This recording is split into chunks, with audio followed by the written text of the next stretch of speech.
community policing, where problems are dealt with at the roots.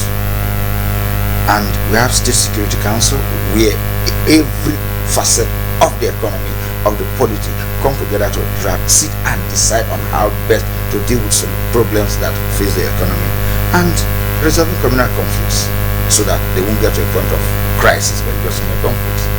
All right, thank you very much. Looking at the edge to band manifesto of your party is quite very impressive. But how does your principal hope to get money to run this manifesto within the first 4 years in office? Money don't fall from up, and as many as the list are, inherent here lies solutions themselves, which is everything here doesn't cost money to do. In here involved is what you do to make the money as well. That's why I said in explaining the manifesto we may end up having to go into details like, from what you said now, how do we get money? We have expansion of the tax net, which means you're going to tax more persons, those who are not taxed. Tax more persons may sound as the could be of putting it. It's saying that the society needs to be built by all of us. You don't expect to have power in your house when you don't pay light bill, and when paying light bill becomes almost not straightforward, you have corners to cut. You may end up cutting corners. At the end of the day, you don't have enough money to do the cycle where you get light. So expanding the tax net doesn't necessarily mean paying more, or it simply means putting the system in place where everyone in the society, to a large extent, who is earning is captured in the tax net. And when you see your tax going into the government and you're getting results, you feel satisfied, because there's nowhere in the world where there's a free meal, even in Freetown. So the point is building a new delta here in terms of resources. We have a whole lot of things. We have industrialization that we need to do, and in itself is the IBP arrangement where you have government and private partnership putting money together, doing a business, because we have so many things that need to work on. All right. The reason why I asked this is because in the face of dwindling resources across the world, we saw your principal, Senator Obiomage, promising the people of Saple that he was going to convert Saple Technical College to Polytechnic, and then we already have about 4 polytechnics. We have universities across the state, and so increasing the salary wage of the state in the face of building of course there's also a federal university ongoing in this place already, and so adding more another polytechnic and increasing the wage bill of the state. Well, that's why I was asking where we hope to get the money to fund all this. If you understand the it was just a mere political statement? It's not a political statement. If you understand what money can be used for, what is spent today in financing the greed of politicians is enough to solve all these problems in itself, without even adding. If I ask now a holistic question, how much do we make from internally generated revenue in the state? I doubt if anyone have the answer, because it is undercover. And why is it undercover? Because they don't want us to know what it is spent on. So just now, tell us how you hope to get it's not rocket science. We make money. We are the highest earner as far as the country is concerned from the fact. And since we have this much money and we have needs, schools themselves are not entirely costing the government free. You pay money to go to school, and when you build the right faculties and have the right schools in place, in a system where society is working, where industries are in the place. Just 2 days ago, I got a message from a sister in the US that says this is a link for anyone you know who want to study medicine to come and study medicine for free in a school like this. They have over $600 million scholarship fund untapped. That is possible because there are industries who contribute to this, and now they want you to come and school almost free. And that is possible when Delta State is on the path of growth. All right, thank you. All right, thank you very much. Let's move on. As laudable as this manifesto is, it's not only what I want to say is not only for your party, but all political parties have laudable and impressive manifestos. But one wonders when they get to their political campaigns and rallies, instead of telling the people the manifesto, they prefer to dance, and after dancing, they criticize their opponents and the other candidates, and let them leave. Why is it that it's difficult for politicians to tell the people their manifesto and to rallies? Well, rallies have multiple facets. What happens in a rally is determined by the political party and their intent. Sometimes people hold rally just to show force. Because I've attended one or two of your rallies, and I can't remember this manifesto being read out, or they just it said after the dancing someone comes and criticizes the other and all that. What is responsible? It's a 60-page document. Okay, so you can just you can't speak to every problem in this place or every solution put here in a space of 20 minutes. If you come, what we do as a strategy, as a political party, is we will go to the place where we come to. We know the solution to the problem they already, because we have taken a good study of the problems they have. So we only speak to these things. Just now, you mentioned something. You heard from the rally that a technical college is going to be converted to a polytechnic. It is because it is the yearning of the people of that place originally, from our research, that we want something like this to be done. It's okay, this can be done if we do this. Okay, when you come to the rally, they say, we know of this your concern, because we are aware of your concerns. And this particular one, when we get to power, when we eventually do, this is your cry, and we will do it for you. You want a polytechnic here in the space of this technical college. That is your position. And because we are aware, we are not coming to tell you that. I am saying it to your hearing, so it will come from me, not that someone promised to. I am going for the office, and I am telling you that when I become governor, I will do everything within my powers to make this your wish a reality. How best do you communicate to people more than that? You are free to dance. And sometimes when you see people dancing in a rally like ours, it's not just because they have nothing to do, but it's a celebration of things that are coming already. The understanding that where we are is not where we ought to be, and we are already on course with these candidates, with the array of candidates possibly taking us to where we want to go. So the joy you see is what leads to dancing. It's difficult to actually dance when you're not happy. All right, thank you very much. I think you actually can be part of this conversation by calling us on 09038162929. 09038162929. The number will be displayed on your screen. You can call us. Let us hear your take on what we are talking about. All right, very quickly, Comrade Aruto, let's look at your party. Your party came into existence in 2014.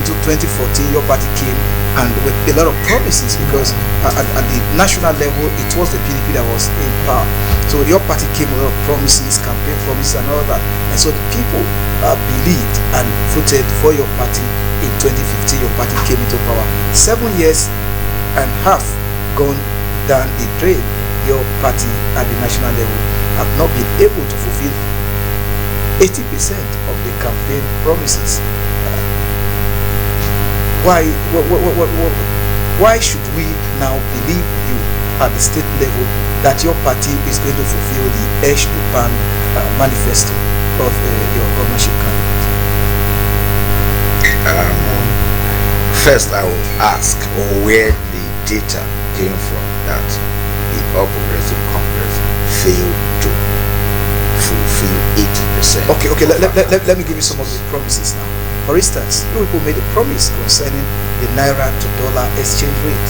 People have not been able to fix that. People also promised insecurity. Today, we saw people even being kidnapped from their homes, and we were able to tackle that.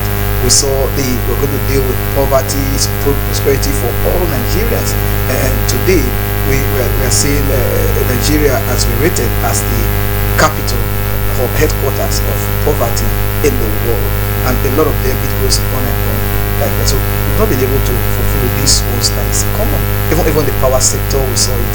We're not going to report fear again, and we're still reporting a lot of them that are yet fulfilled.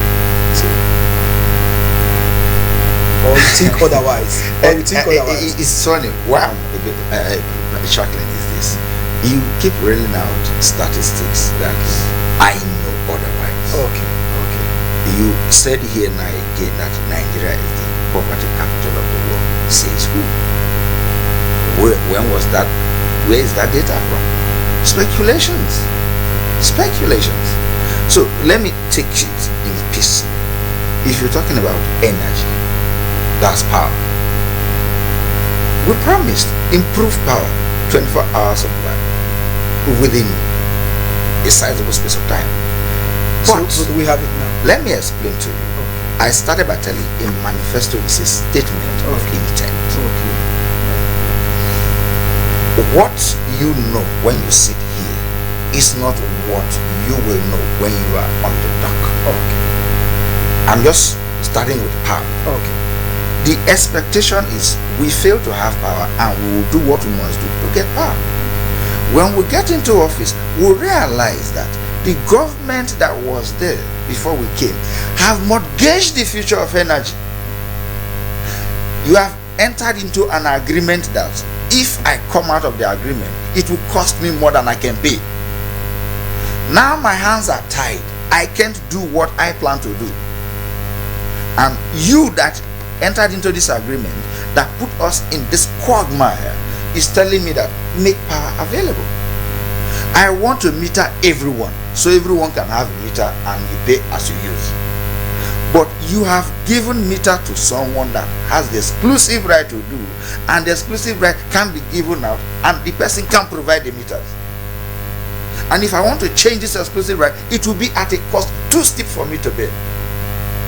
My promise to make meters available is based on the understanding that if we can't import all the meters, we can produce the one we can produce. If we can't produce, we can hybrid. We can homegrown a technology that works for us. But right now, you have made that impossible by your actions yesterday. I'm just speaking on power. So I'm just speaking on power. In security is an evolving situation. As we are here now, we are secure. That's why we are here. But that doesn't guarantee that in the next 1 hour nothing can't happen. Around the world as we know it, even in the first world as they call it, there is nowhere you have a government changing and security is not a topic. Why? It is not a problem that you and will you now see that the security situation has improved more of than course, when yes. We came to power when the entire Northeast was more or less a republic, a jihadist state. If you have forgotten, the data are there where you can't even venture. I have a friend who went to serve in Damaturu as a then called me one day that as I'm here now, I don't know if I will survive this because everywhere, that's Damaturu precisely. So peace has returned to the Northeast. I'm just giving you stats. It was in this that's before the entire government. Mubi was sacked. The entire city were sacked. But today, as if you follow the news of the Northeast, you find out that communities are returning home in droves, going back to their cities, going back to their communities, and starting life afresh. Okay. Now I want to ask you. It was in this your government that in this government that a train station, a train was attacked, and then just recently another train station was attacked in Edo State, and we see kidnapping on the rise, and also even the terrorists had to even attack a prison in the heart of the federal capital territory, Abuja, even under this administration. So you see that security, you want to still maintain that security improved under this present administration. It's a bit funny. When you're discussing security, you understand you are dealing with an evolving situation. like I said, being secure doesn't mean nothing can happen. It is intent.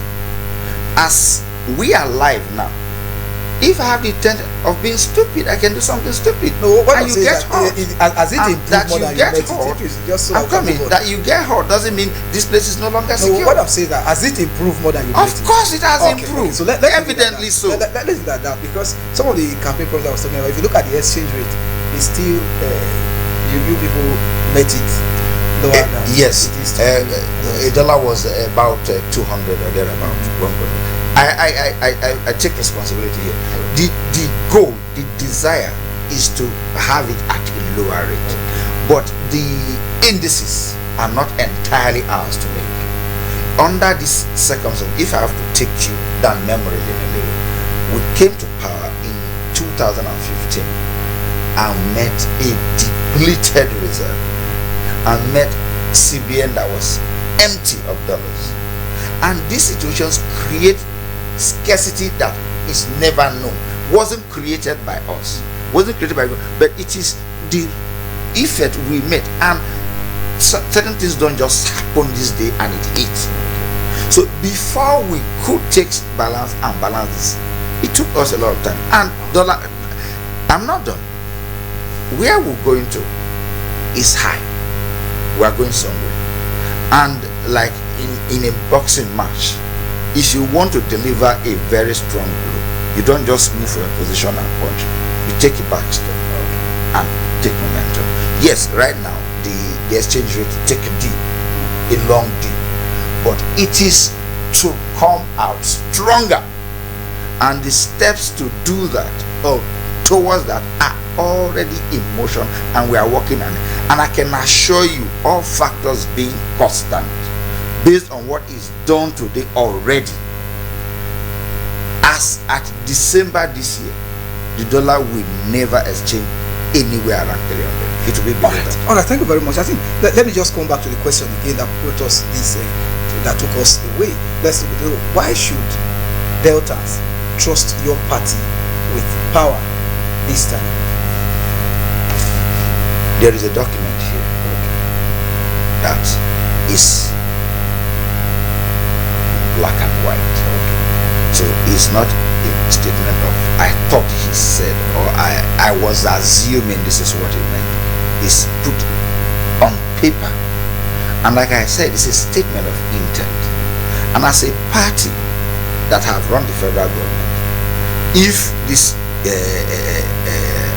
program is about discussing the federal government, then I will have come with statistical facts and data to tell you what has been done in the last 7 years, what we have done as a political party. Okay, now just tell us and why. Today we have the party running, and we have a candidate in the person of Senator Obioma Agege, who has a track record, and he has shown capacity.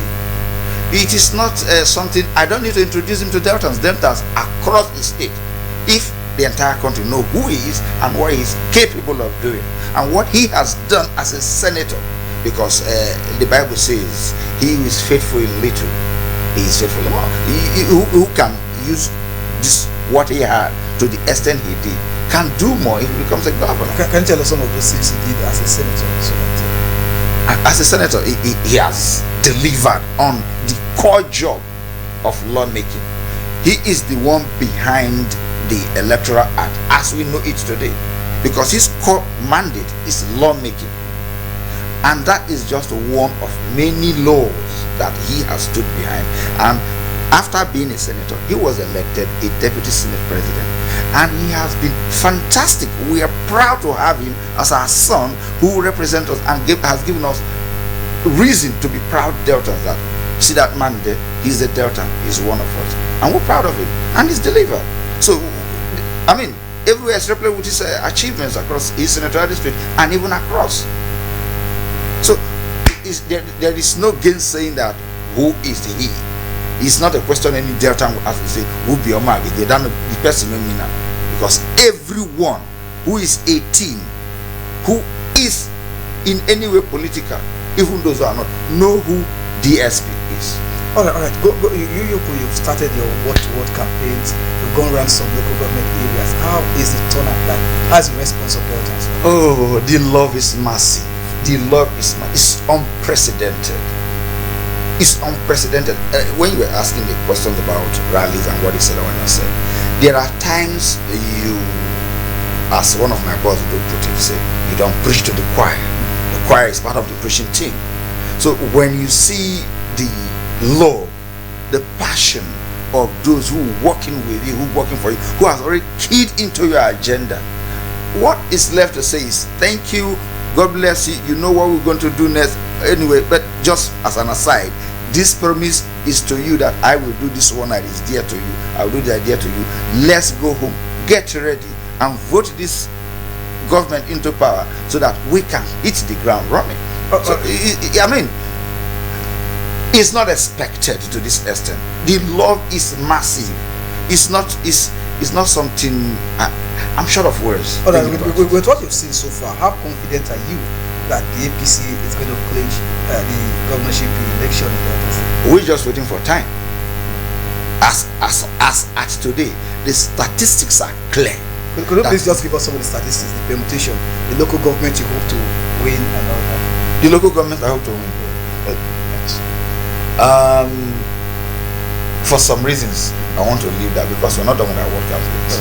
For some reasons, for political reasons, I want to leave that as a discussion for another day.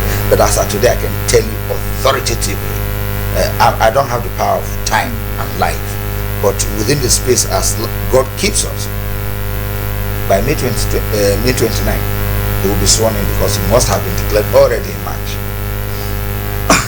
All right. Now we'll take a break. When we come back, we are still with Road to War Soso, who is a member of the APC. We are extraying his party's manifesto, global election manifesto. We'll take a break. Join us. Don't go away. Stay with us. Mr. President, he's doing this best, and all of us, there are people that are afraid of this. So we cannot, it's my opinion. So I want to appeal that the leadership of the House, should leave Mr. President in the leader. It is not necessary for the government. Point of order, minority leader.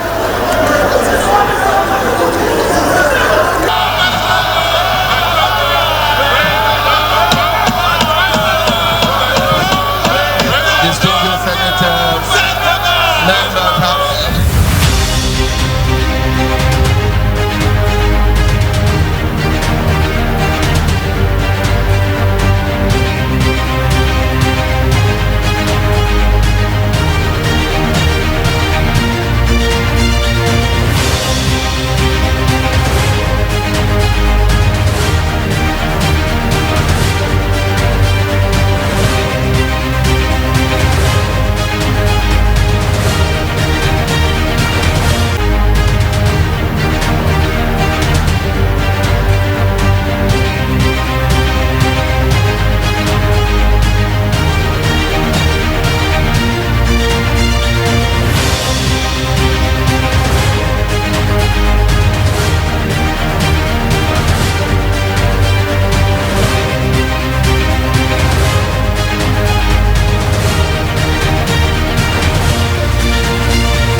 for this House, probably working with the Senate to come up with a clear strategy on how to engage the federal government to live up to its own agreements. We must rise to it. They are killing people in the east, in the west, in the south, in the north. We should shut down the National Assembly if we cannot save this country.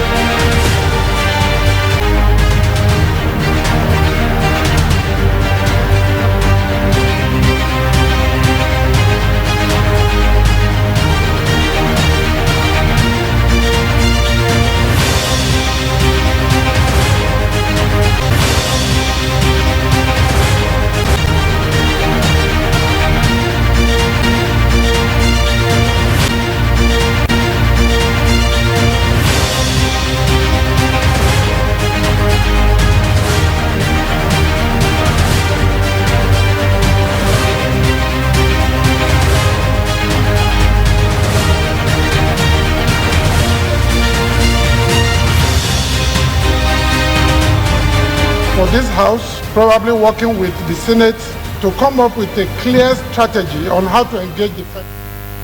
Program is still political arena, and we are looking at the 2023 Delta State Guba election party manifestos. And with me in the studio, still with me in the studio, is Comrade Arotuho Iswaswo. While we were on that short break, we had a text message from one of our viewers.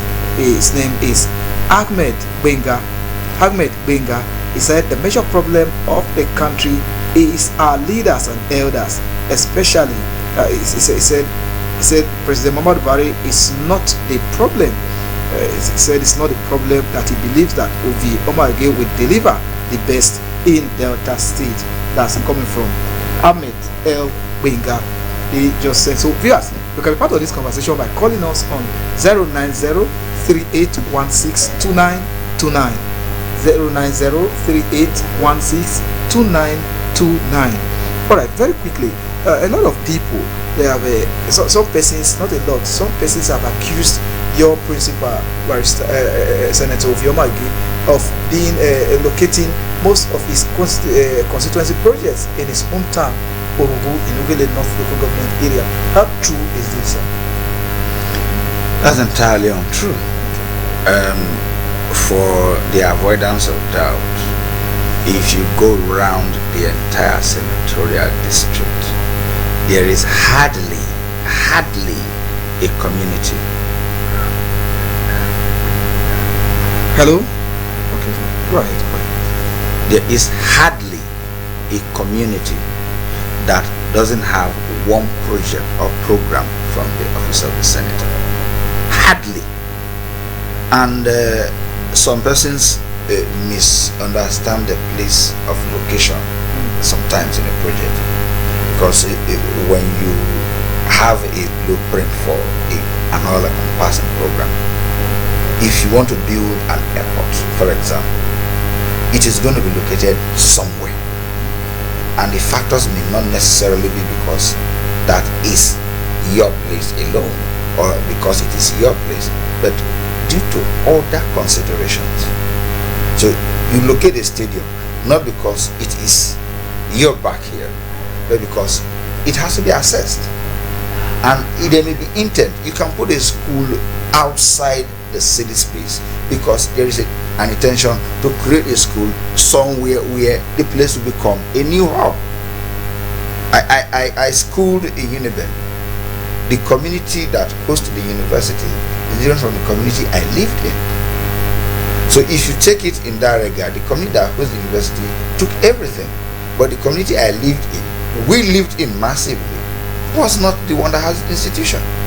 So it is all encompassing the entire region. If you are talking of citing a school in Orogun as the problem, if you look from Ogele towards Orogun up to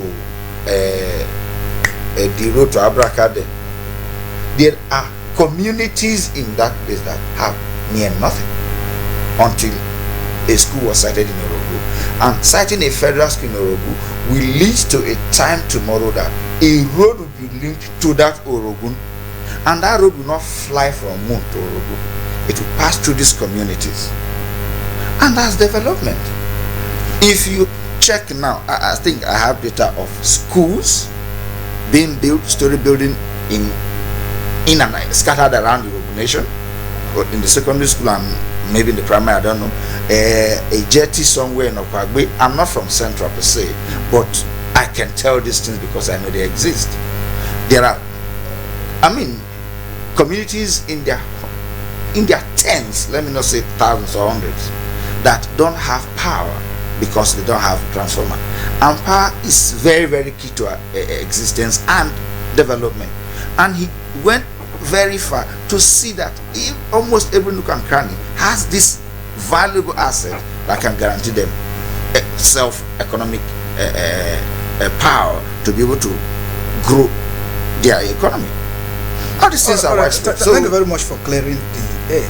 But let's look at another angle. The governorship candidate of APGA, that's Chief Great Oveji Ogboru, who was a member of your party. As a matter of fact, he was a governorship candidate of the party. in the last election, 2019. All right, but right now, it's no longer with your party. It's now the governorship candidate of APGA, or Progressive Grand Alliance. And he left with some of his supporters. Will his leaving your party and flying the flag of another party not affect your chances of your party in the general elections in the state? No, in the sense that his continued stay in the party will have stirred problems that will have caused division within our ranks, and he chooses to leave because he wants to run, even when the party largely think in a different direction. So he left. And did he go with members of the party? I won't say no. At least his aides were members of the party, and he left with his aides. So I will say yes, we lost 1 or 2 votes, but on the table of optimization and maximization, his exit is wonderful as far as APC is concerned. That he left brightened the chances of APC. And he wants to contest to become governor. He is at liberty. He has every right to do that, and he's in APGA. I wish him the best he can do there, but without him, we are better, and our chances are brighter. All right, let's look at the support of your party from Delta South Senatorial District, which is your senatorial district. Let's look at the support. Apart from the Isokos, where you come from, the Ijaw Nation and the Shakiri Nation, how is the support based like your party? You asked a similar question about how is the reception like where we've gone to campaign. I said I'm so confident of victory right now that I'm just counting days. The support is massive where it is least expected, like you thinking or some viewers were thinking.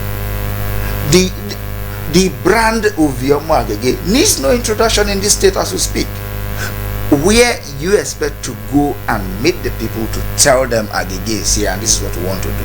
The people are already there telling you that welcome, we're happy you're here, we are already on ground, we want you to be the governor already, so that you come is a plus. So I told you that it's difficult to preach to the choir sometimes. The message precedes him, his reputation, his capacity precedes him. So he's only coming to confirm that yes, I'm here, I'm indeed running, and we are going there. So the support is of goodness. It gladdens my heart to just think about what I've seen in the campaign trail. So in Delta South, from the creeks, God bless the souls of those who were lost in the course of this campaigns, and our sympathies to the family of the bereaved. Yes, it was a painful thing, but we lost some persons when we went to the deep. Just so you know, there is a community, or there are communities, Isoko communities in Ndokwa, is it Ndokwa East and Ndokwa West? I can't remember precisely. For the first time, a governorship candidate of a party, the governing party, the APC, like the APC, went as far as crossing the river using a hand-pulled pontoon and driving to the people down there. And on getting there, he was surprised to see that the people were so eager to see him and they were happy he's there, and the support is already on ground. He's not coming to tell you that come and support me. So all you need to do is just go and talk to the rest who have not seen the light, that I am here. What they told you about me, or what you know about me, is real, and I'm here to tell you that it is real. And these are your concerns, to tell you we're prepared. We know about these concerns and these concerns that you have, and this is the solution we have drawn for them. All right, thank you very much. I think we hope to see your party's candidate before the election on our studio live, so that we can get to meet him one-on-one. Deltans can meet him one-on-one, because this is the station for Deltans, the common man, everybody listening to DRTV and even Melody FM. So we hope to get him here in our live studio, and we will bank on you to do that for us before the election. I know that he's currently campaigning now, but he can just squeeze that, just even if it's 30 minutes, so that from his busy schedule. But just before I let you go, your closing remark to Deltas. My closing remark to Deltas is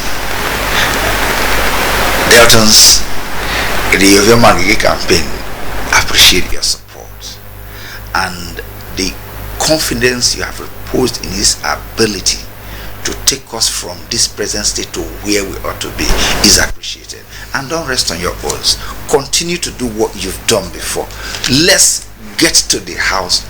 Let's get to government house together and do the things that will make Deltans proud. So when you leave this state to somewhere else, you won't be feeling shy that all right, thank you very much. So that we can take Deltans. All right, thank you very much. I think that's all we can take. We hope to also bring another talk about the manifesto of another global candidate in our next week's edition. Special thanks to my producer Grace Mato Johnson Obaseji, and my executive Pastor Marco Mutiri, and special thanks to my guest Comrade Arotuho Isoso, who is a member of the APC.